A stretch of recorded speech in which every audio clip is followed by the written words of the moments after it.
कळी संताच्या प्रभू तुम्ही महेशाची मूर्ती.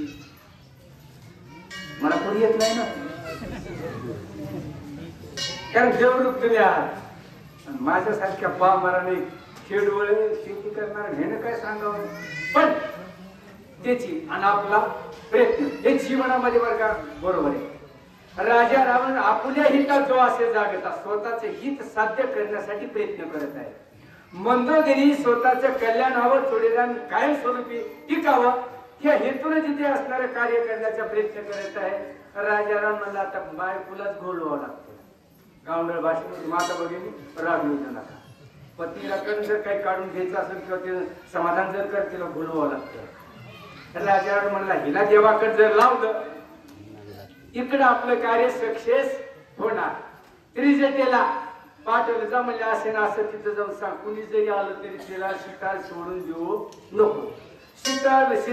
सीतेसाठी स्वतःचं कर्म चालू आहे. आत्मकल्याणाचा उद्धार करण्यासाठी कार्य चालू आहे. राजा रावणानं मंदोदरीला शंकर भगवंताची पूजा करण्यासाठी गोवून टाकलं. का टाकलं? तिकडे यार केली, इकडे काम आपलं सिद्धीला गेल्याशिवाय राहत नाहीये. हे आत्मविचार राजा रावणाने केला आणि पुढे काय करतोय. गोते का पाचारोने विश्वासे हे जावे असे कोणाचे शरमाने त्रिजटेसे गुप्त त्यापाशी सांगावे. बघा भूय काम किंवा आत्मसंसर्वाच्या चेतनशक्तीच्या माध्यमातून क्रिया परिपूर्ण करण्यासाठी एकात्मता पाहिजे. आपण किती जरी असणारा फोडण्याचा प्रयत्न केला तर समोरच्यानं दुसऱ्याला सांगूच नाही. राजा रावणानं अंतःकरणामध्ये तोच विचार केलेला आहे. या त्रिजटेला जर असणारा सांगण्याचा प्रयत्न जर केला, शर्मेला जर असणारा कोणी विचारण्याचा प्रयत्न केला तरी या जीवीच्या शेंड्यावरती आणणार नाही. मग त्यांच्यापाशी राजा रावणाने निरोप केलेला आहे की तुम्ही अशोक वाटिकेच्या ठिकाणी जा आणि जे काही कार्य सांगितले त्या कार्य यशस्वी करा. आपल्या जीवनामध्ये हेच आहे बघा. आपण सत्कर्माने चालत असताना अनेक घोटाळे निर्माण झाल्याशिवाय राहत नाहीत. पण त्याला जीवनामध्ये असणार सक्रिय असताना चालत असताना त्या दुःखाला पाठीमागे जिथे सारून पुढे जिथे जाण्याचे कार्य करायला पाहिजे. आणि तेच मला असं वाटतं की त्या बाबा महाराजांना आपल्या जीवनामध्ये सुरुवात केली आहे. आपल्यावर किती आघात आहे अडचण नाहीये, पण सांगितलेलं काम कडेला न्यायचे हे असणारे पहिली पायरी तुमच्या आमच्या जीवनामध्ये. आणि त्यांनी ती पहिलीच पायरी धरली. आता शेवटला जायचे पण पायरी एकदम व्हायच्या पायरीवर आपल्याला काही जाता येणार नाही. पायरीनं जे गेलं निश्चित मुक्काम आहे. पण इथं जर असणार विश्वास काय म्हणते पुढे जर असं मला तसलं काही येत नाही. येरगा बाळा आपण माणूस जीवनामध्ये विश्वास हा महत्वाचा आहे. येण्याची पंचायत चालू जाता नोळे गुंता कोठे काय हा पंथ आहे. पण आपल्या जीवनावर धारण केलं सोडायचं नाही. एखादं प्राण गेलं तरी काय हरकत नाहीये. राम म्हणता रामाची वैजी माग होय होऊन गेली. या शेवटच्या क्षणाला ज्ञानेश्वरी मध्ये मला वाटतं 8व्या अध्यायामध्ये 24व्या मध्ये बहुतेक बरं का मरण कालामध्ये जर असणाऱ्या माणसाला रामचंद्राचं नामस्मरण आला तो चिताच मुक्तवासी. अगोदर घेतले काय नाही घेतले काय माहिती नाही. ते पुण्यात्मक कर्म तुम्हाला मला जोडल्या जाणार आहे. पण शेवटच्या क्षणाला मुखामध्ये भगवंताचं नामस्मरण होणं हे श्रेष्ठ ग्रंथ त्यानं डायरेक्ट वैकुंठ प्राप्त होतो आहे.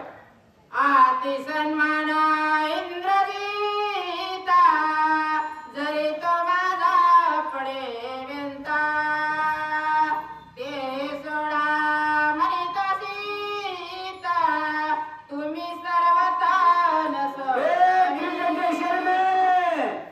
इंद्रजीत माझा आता पर्यंता म्हणजे जवळच या थोरलं या. जेव्हा जन्मलं तर आकाशामध्ये गडगड गडगड गड आवाज करतो समोर जणतो. हा इंद्रजीत काय कमी नव्हता. इंद्रजीतही कुंभकर्ण सामर्थ्यशाली होता. कुंभकर्णाच्या या कवटीमध्ये पाची पांडू गट्टा गाय खाते बुडाल. बरोबर आहे का? महाभारतात कसं होतं त्या कवटीमध्ये घोट माळले होते. कारण कैकेयीच्या सांगण्यामुळे जाण्याची पाळी आली. माझ्या जीवनामध्ये कसं माझा पर्यंत म्हणजे अगदी जीवनच अशा प्रकारचा माझा हा थोरला मुलगा आहे.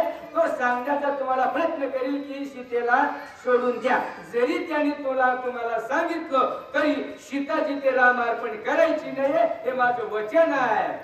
कुंभकर्ण माझा भरता तोही सोडा म्हणता सीता तुम्ही न सोडावी सर्वता सोडल्या गाता करीन मी. सांगितलं राज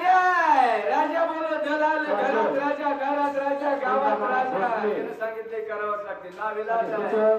राजा रावणानं सांगितलं माझा सख्खा भाऊ इंद्र कुंभकर्ण आहे, तो येईल त्या ठिकाणी आणि तो सांगेल की सीतेला सोडून द्या.